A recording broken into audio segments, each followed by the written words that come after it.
I didn't call 911 that night because something inside me knew I wasn't alone. Long before the door opened, I remember checking the lock twice, maybe three times, my hands still smelling like old paper and coffee from the bookstore. My apartment was quiet, too quiet, like the air was holding its breath, waiting for something. I told myself I was paranoid, that the feeling of being watched was just stress from too many late shifts and not enough sleep. But then I saw it, the slightest shift in the hallway. Mirror like a shadow that didn't belong. I froze, my keys still in my hand, my heart starting to beat too fast, too loud. I whispered hello and hated how small my voice sounded. No answer, just the soft creak of wood somewhere deeper inside my apartment. I took one step forward, then another, telling myself it was nothing, until the front door behind me clicked shut on its own. And that's when I knew I wasn't imagining anything anymore. My phone slipped from my fingers, hitting the floor with a sound that felt too loud. In the silence, I bent to grab it. And that's when I saw him, not clearly, not fully, just a shape near the kitchen, darker than the dark itself, watching me like he had been there for a while, like he was waiting for me to come home. My breath caught in my throat, and every instinct screamed at me to run, but my legs wouldn't move. He stepped forward just enough for the light from the street outside to touch his face, and I recognized him, the man who had been standing too close outside the bookstore, the one who lingered too long near my bus stop, the one I convinced myself was just coincidence until now. Emily, he said, like he had every right to know my name, like he had been practicing how it sounded. My pulse slammed against my ribs. I tried to speak, but nothing came out. He took another step closer, and I stepped back, hitting the wall cold and solid behind me, trapping me between him and the door. I couldn't reach. Time stretched thin, every second louder than the last. And then, just as he opened his mouth again, another voice cut through the darkness, calm, steady, almost bored. "You shouldn't be here." Everything stopped. The air, the sound, even my fear. The man in front of me went still, his confidence cracking for the first time, and I realized something that made my stomach drop. He wasn't the only one in my apartment. I turned slowly toward the voice, toward the living room, where the shadows felt deeper and heavier, like they were hiding something. And someone stepped forward, not rushed, not nervous, just controlled, like he had been standing there long before I walked through that door. His eyes didn't look at me, not. Yet they stayed locked on the man who had broken in. Like this was a problem already solved, and I was just now catching up. "You picked the wrong house," he said quietly, and that's when I understood the most terrifying part of all. He hadn't just arrived. He had been waiting. The silence after his voice was worse than anything that came before it, because it was controlled, deliberate, like every second had already been planned. I could not breathe. I could not think. I just stood there, pressed against the wall as the two men faced each other, like I was no longer part of the room. The man who had broken in shifted his weight, his confidence gone in a way that felt almost unreal, like he had walked into a story where he did not belong. "You do not understand," the intruder said, his voice tighter now, less certain. But the man in the shadows did not move closer. He did not raise his voice. He simply watched. And somehow that was enough to change everything. "I understand more than you think," he replied. And there was something in his tone that made the air feel colder, heavier, like the walls themselves were listening. I swallowed hard, my fingers curling against the paint behind me, trying to stay quiet, trying to disappear. Because suddenly I was not just scared of the man who had followed me home, I was scared of the one who had been here. First, the intruder glanced at me for a split second, like he remembered why he came, but the moment his eyes left the other man, I saw it: hesitation, fear, and then he stepped back, not toward me, but away from him, like instinct had taken over in a way logic could not explain.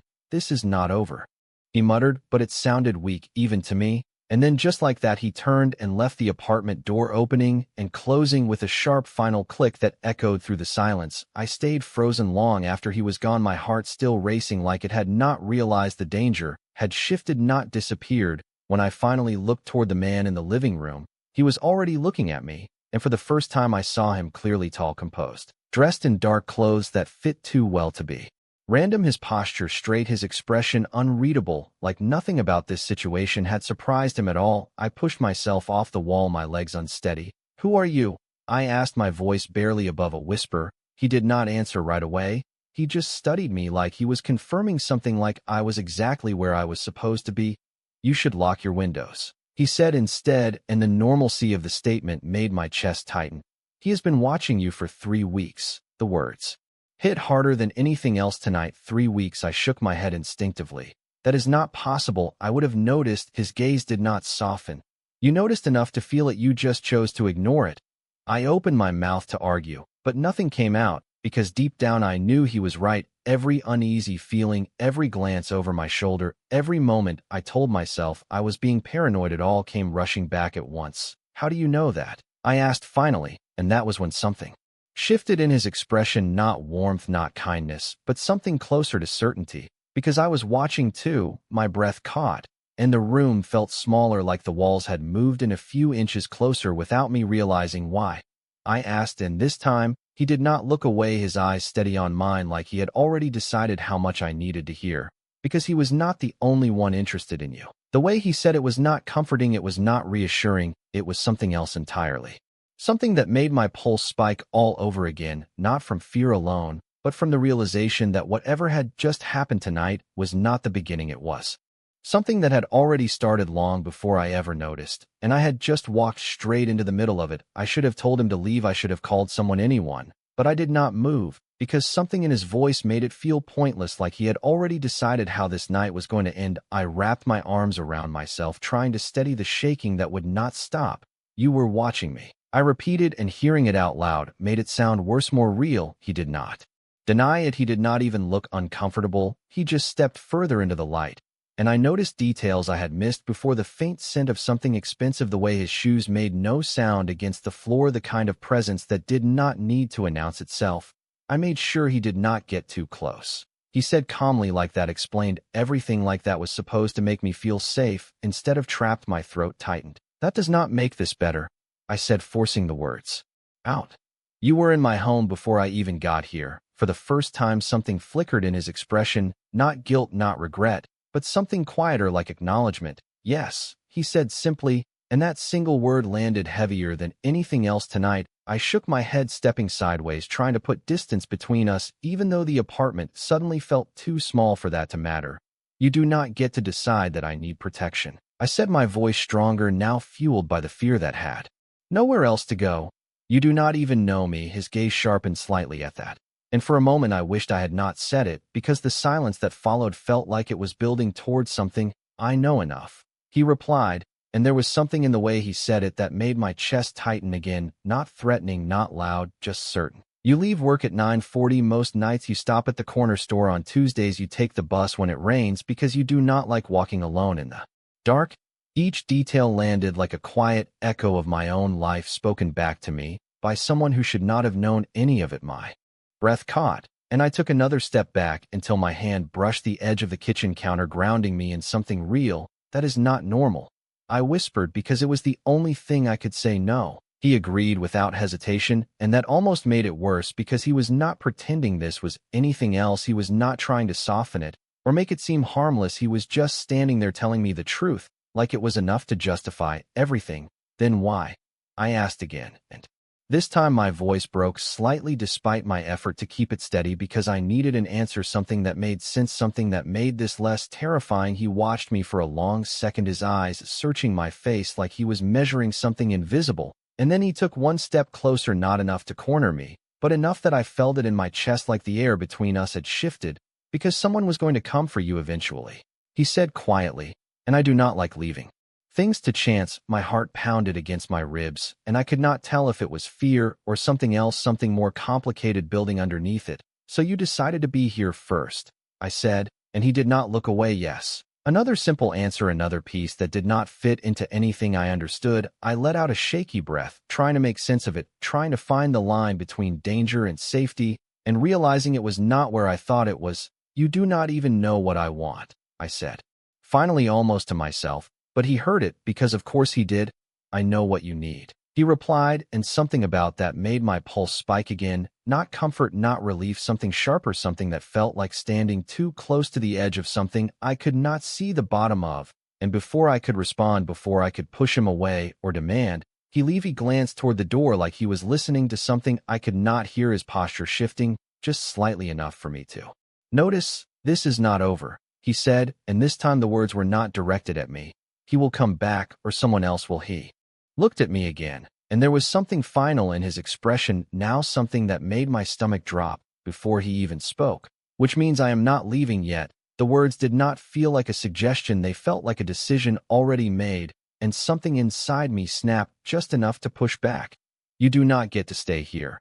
I said, even though my voice still trembled at the edges. This is my apartment, not yours. He did not move, he did not argue. He just watched me like he was waiting for the moment I realized something I had not caught up to yet. You can ask me to leave, he said quietly, but that will not make you safe. The calm certainty in his tone made my chest tighten again, because he was not threatening me, he was stating a fact, at least in his mind, and I hated that part of me believed it. I glanced toward the door, half expecting it to open again, half expecting the man from before to walk back in like nothing had changed. The silence outside felt heavier now, like the night itself was pressing against the walls, waiting. You said someone else might come, I whispered, and he nodded once, slow, deliberate. Then we call the police, I added, quickly grasping for something normal, something that made sense in the world I understood, but the look in his eyes shifted just slightly enough for me to know that was not going to happen. That will complicate things, he said, and that answer alone told me everything I needed to know about him, or at least enough to make my pulse spike. Again, complicate for who? I asked, and this time there was a pause just long enough to feel intentional. For you, he replied, and the way he said it made it clear that whatever world he lived in did not follow the same rules as mine. I wrapped my arms tighter around myself, the cold finally catching up with me. Or maybe it was just the realization settling in that I was alone in here with someone I did not understand, someone who had been watching me long enough to know my routines, my habits, the small details I never thought mattered. You still have not told me your name, I said, forcing the conversation into something I could hold on to, something human. He considered that for a moment before answering. Adrian. Just Adrian, no last name, no explanation. Like that was all I was going to get. Emily, I said automatically, even though he already knew it, and the corner of his mouth moved just slightly, not quite a smile, but something close enough to make my stomach twist. I know, he said softly, and the way those two words landed felt heavier than anything else tonight. I turned away from him for a second, needing space, needing to think. My apartment looked different now, like it was no longer just mine. Every shadow felt deeper, every corner less certain. I moved toward the kitchen, picking up my phone from the floor, my fingers still unsteady. As I checked the screen, no new notifications, no missed calls, just the normal silence of a night that was anything but normal. You cannot stay forever, I said without turning back to him, because saying it while looking at him felt too much like giving something up. I do not need forever, he replied, and something about that answer made me finally turn around again, because it did not sound temporary, it sounded like a timeline I was not part of deciding. Then what do you need? I asked, and this time when he looked at me, there was no distance in it, no calculation, just a steady focus that made it hard to breathe. Time, he said simply, and before I could ask what that meant, a faint sound came from outside, not loud, not obvious, just enough to make him shift his attention toward the door again, his entire posture changing in a way that was almost imperceptible, but impossible to ignore, like something in him had switched from stillness to readiness. And that was when I realized the most unsettling truth of all. He was not guessing, he was not assuming, he was waiting for something specific, and whatever it was had not happened yet. The sound was so small, I almost convinced myself I imagined it, a faint shift outside the door, like weight settling on old wood. But Adrian did not move the way someone does when they are unsure. He went still in a different way, like everything inside him had aligned toward that single moment. My pulse climbed back into my throat. What was that? I whispered, even though I already knew the answer. He did not look at me when he spoke. Stay where you are. And something about the way he said it made me listen without thinking. My fingers tightened around my phone as I watched him move, not rushed, not loud, just precise, every step controlled, like he had done this before more times than I could understand. He stopped a few feet from the door, his head tilting slightly, like he was listening for something deeper than sound. The hallway outside remained quiet, but the silence felt wrong, stretched too thin, like it was hiding something. Is it him? I asked, and my voice barely made it across the room. Adrian did not answer right away, and that silence felt heavier than anything else, because it meant he was not sure, or worse, that he was sure of something I did not want to hear. No, he said finally, but his tone did not ease the tension in my chest. Not him. My stomach dropped. Then who? I asked, and this time he glanced back at me, just for a second, long enough for me to see it in his eyes, something colder, something sharper than before, someone who knows he failed. The words settled into the room like a warning, and I felt the weight of them immediately. This was not over. It had never been over. The handle of the door shifted slightly, not opening, just enough movement to make my breath catch, and I took a step back, Before I could stop myself, my body reacting faster than my thoughts, Adrian did not touch the door. He did not reach for it. He just stood there waiting, and that was somehow worse because it meant he was not reacting. He was anticipating Emily. He said without looking at me, and my name sounded different this time, quieter, but firmer like an anchor I did not know I needed. Do not come closer. I froze exactly where I was, my heart pounding so loud I was sure whoever was outside could hear it. The handle stilled for a moment, and then there was a soft knock, not aggressive, not urgent, just a simple, measured sound that did not belong to someone forcing their way in. That made it worse, not better, because it meant whoever was out there was calm, too calm. You were expecting someone, I whispered, and Adrian exhaled slowly like he had been waiting for this exact question. I was expecting a response, he said, and that answer did nothing to settle the storm building in my chest. The knock came again, slightly louder this time, followed by a voice from the other side, low, controlled, unfamiliar. We know you are in there. Every muscle in my body locked as the words sank in. This was not random. This was not chance. This was something planned, something bigger than I had understood when I walked through that door tonight. I looked at Adrian, searching for something, anything that told me what to do. But he was already focused on the door again, his expression unreadable, his posture unchanged. Like this was exactly where he wanted to be. You should not have come here, he said quietly, not to me, but to whoever was waiting on the other side. And for the first time since this started, I realized something that made my fear shift into something deeper. This was not just about me anymore. I was standing in the middle of something I did not understand, between people who were not guessing, who were not reacting, but were playing out something that had already begun long before I knew it existed. And the worst part was I could not tell if I was the reason or just the outcome. The voice on the other side of the door did not sound impatient, it sounded certain, and that made my hands shake even more, because certainty meant they were not guessing. They knew exactly where they were and who they were looking for. I held my breath without realizing it, waiting for Adrian to respond, but he did not answer right away. He just stood there, his presence filling the space between me and the door like a barrier I could not see through. This is your last chance to step away, the voice said again, calm, measured. Like this was a conversation already decided. My chest tightened as the words echoed through the apartment, and I realized something I had been trying not to think about. They were not here for me, not really. I was part of it, but not the center. Adrian finally spoke, his tone quiet but unyielding.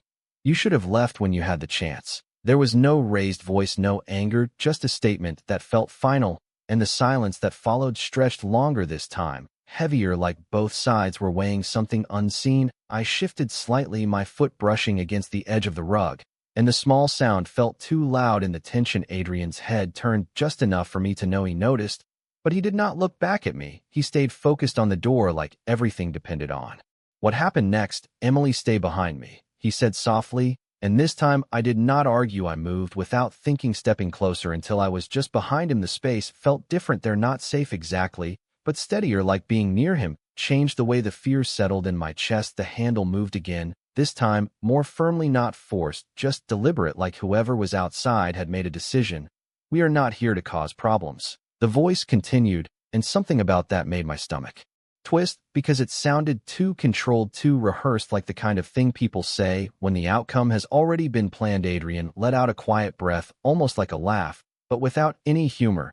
That depends on what you define as a problem, he replied, and I felt the shift again, not in the room, but in him. Like a line had been drawn that I could not see, but could feel. The air on the other side of the door went still for a second, and then the voice returned, lower, this time more direct. You were not supposed to interfere. My heart skipped at that word, interfere, because it meant this was not random. This was not about someone following me home. This was something larger, something that Adrian had stepped into intentionally. I looked up at him, searching for a reaction, but his expression did not change. His shoulders remained relaxed, his stance unchanged. Like this was exactly where he expected things to go. You were not supposed to come near her, he said quietly, and the way he said it made something inside me shift again, not fear, not entirely, something closer to realization. The voice on the other side paused longer this time, and when it came back it carried a different edge.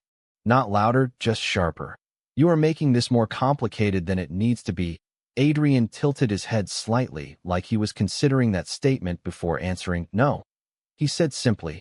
I am making it very clear. The silence that followed felt like the moment before something breaks, not loud, not sudden, just inevitable. I could hear my own breathing, feel the steady rhythm of my pulse, and underneath it all something else building, something I did not understand, but could not ignore because whatever this was, it was no longer something happening around me. It was something I was standing inside. And as I looked at Adrian standing between me and the door, I realized the truth I had been avoiding since the beginning. He was not just protecting me, he was choosing to stand here, and whatever was waiting on the other side was not going to leave. Without an answer, the silence stretched so tight it felt like it might snap at any second, and I realized I was holding my breath again, like if I stayed quiet enough, I could disappear from whatever this had become. Adrian did not move in front of me, his presence steady, unshaken, like the tension in the air belonged to everyone else, but not to him. Then be clear, the voice on the other side said after a moment, and this time there was no attempt to soften it, no pretense of calm negotiation, just something direct, something final. Adrian's head tilted slightly, like he had been waiting for that exact shift in tone. Leave, he said simply, and the word landed heavier than anything else that had been said tonight. Not loud, not aggressive, just absolute. I felt my pulse spike again, because there was something in the way he spoke that made it sound less like a request and more like a boundary that could not be crossed. The hallway outside went quiet again, and for a second I thought maybe that was it, maybe whoever was out there would actually leave. But then a faint sound followed, footsteps shifting, not retreating, just repositioning, and my stomach dropped because it meant they were still there, still deciding. You are protecting something that does not belong to you, the voice replied, and the words hit harder than I expected because they carried something else underneath them, not just accusation but certainty, like they believed it completely. I felt my breath catch as the meaning settled in, and without thinking my eyes moved to Adrian's back, searching for a reaction, any sign that those words mattered. But he did not flinch, he did not even hesitate. You are mistaken, he said quietly, and there was something different in his tone this time, something sharper, not anger, but something closer to ownership, something that made the air feel heavier around us. Then open the door and let us confirm that, the voice said, and my chest tightened immediately at the suggestion. Every instinct in me screamed that nothing good waited on the other side of that door. I shook my head, even though he could not see me. Do not, I whispered, barely loud enough for myself, but Adrian heard it anyway, because of course he did, he always did.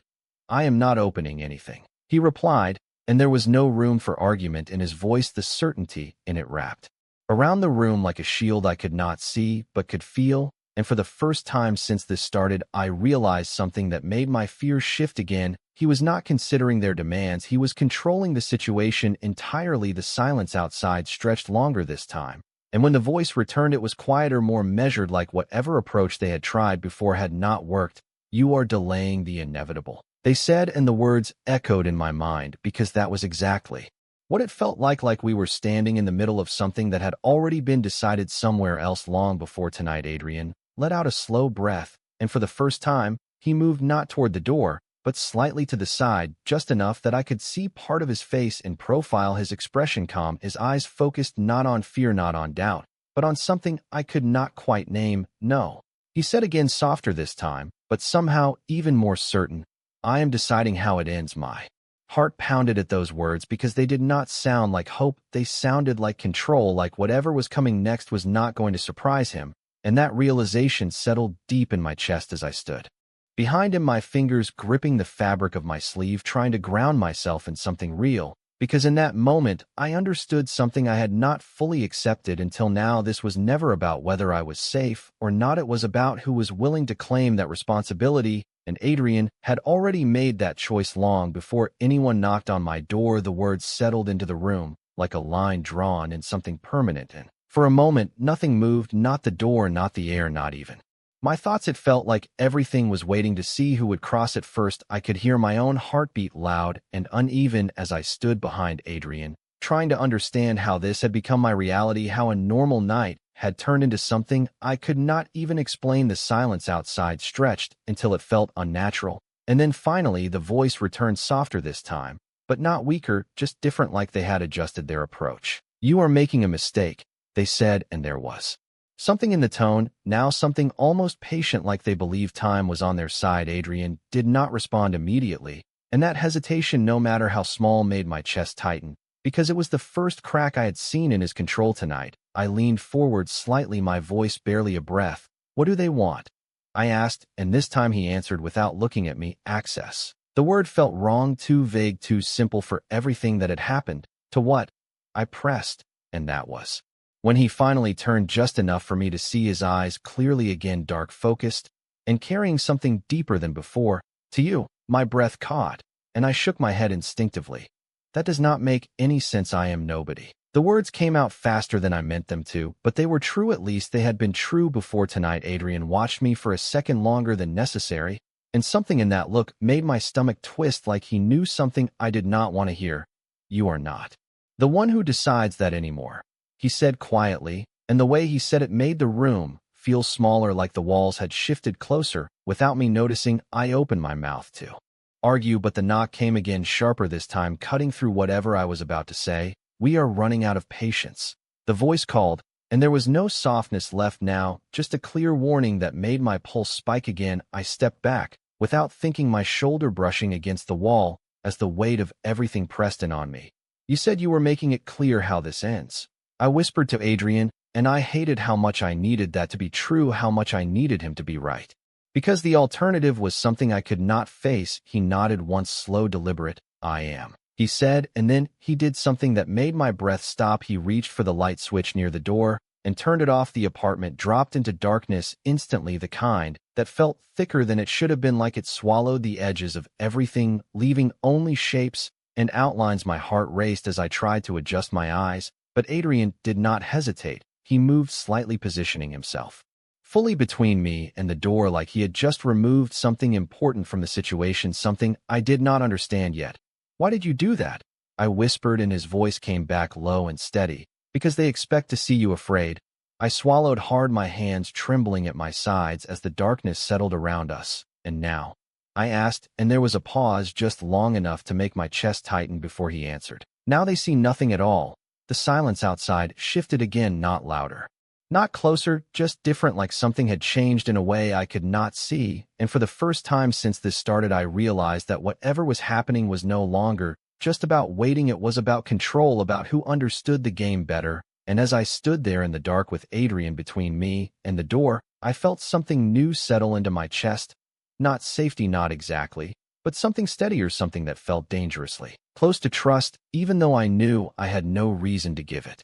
The darkness changed everything, not because it hit us, but because it erased the illusion that I understood what was happening. I could still see the faint outline of Adrian in front of me, his presence steady, unshaken, like the absence of light only made him more certain, not less. The hallway outside fell into a different kind of silence, not empty, but cautious, like whoever stood there had just realized the rules were no longer what they expected. This does not change anything, the voice said finally, but it sounded different now, not weaker, but less sure, like something had slipped just out of their control. Adrian did not move, his voice cutting through the dark, calm and precise. It changes everything. I felt my breath hitch as the weight of his words settled into the space between us, because he sounded like someone who had already decided the outcome, not someone waiting to see it unfold. A faint shift came from the other side of the door, not a retreat, not yet, just hesitation stretching into something uncertain. And for the first time since this began, I realized they were reacting to him, not the other way around. My fingers curled into the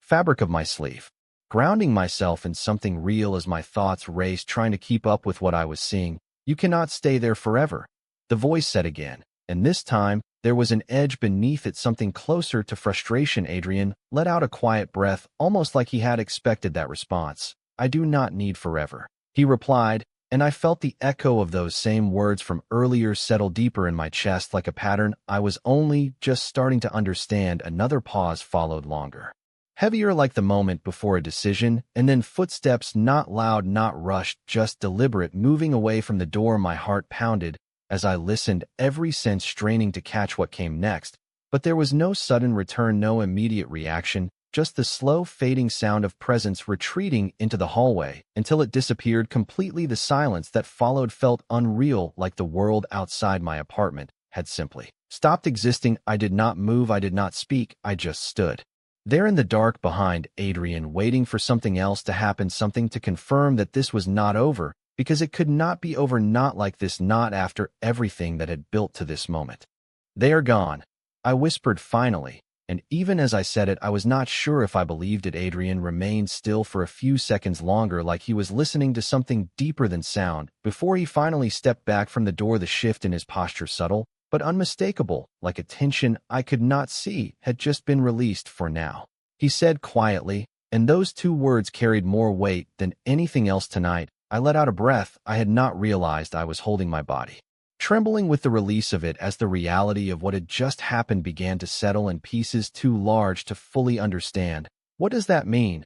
I asked, my voice unsteady in the dark. He turned slightly, and even though I could not see his expression clearly, I felt his attention settle on me again, focused, unwavering. It means they will come back, he said, and there was no fear in his voice, no doubt, just certainty. My stomach tightened as the implications of that sank in deeper than before.